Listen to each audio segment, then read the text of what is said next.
তৃতীয় বাংলা খ্যাত ব্রিটেনে প্রায় ৬ লাখ বাংলাদেশিদের বসবাস। হাজার মাইল দূরে থেকেও রেমিটেন্স যোদ্ধারা জীবনের প্রয়োজনে অক্লান্ত পরিশ্রম করে চলেছেন। ঈদে সবার স্বপ্ন বাড়ি গেলেও অনেক প্রবাসীদের স্বপ্নই থেকে যায়।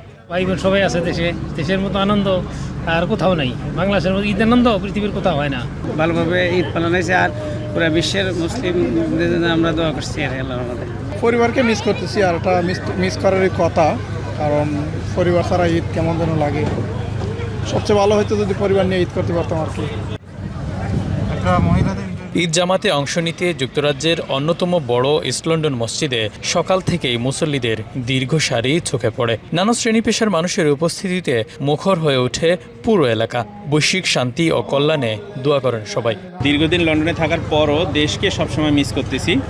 তো দেশকে মিস করতেছি, দেশের সবার শুভকামনা করি। লন্ডনের বুকে যে আমরা বাংলাদেশি মোটামুটি আল্লাহ রকম মোর দেন 10,000 এভরি সিঙ্গেল অফ জামাতে ফোরাম, তো এটা তো প্রাউডের বিষয়। আলহামদুলিল্লাহ, আল্লাহর কাছে শুকরিয়া। যুক্তরাজ্যে থাকা প্রবাসীদের বড় একটা অংশ পরিবার সহ স্থায়ী হলেও অনেকেই প্রিয়জন থেকে দূরে। ঈদের আনন্দ তাই তাদের কাছে অসম্পূর্ণ লাগে। হাসির আড়ালে লুকিয়ে থাকে না বলা কষ্ট, না ফেরার বেদনা আর প্রিয় মুখগুলো ছুঁতে না পারার শূন্যতা। নানান ব্যস্ততার কারণে দেখতাম পারছি না, ফ্যামিলি, বাচ্চা, স্কুল সবটা মিলে গিয়া হলিডেও হয় না, লাগিয়া দেখতাম পারছি না। পরিবার ছাড়া দূরে থাকি, এখানে বন্ধু বান্ধব যারা আছে তাদেরকে নিয়ে এটা পালন করার চেষ্টা করি। আশা করি ভালোই যাবে এটা।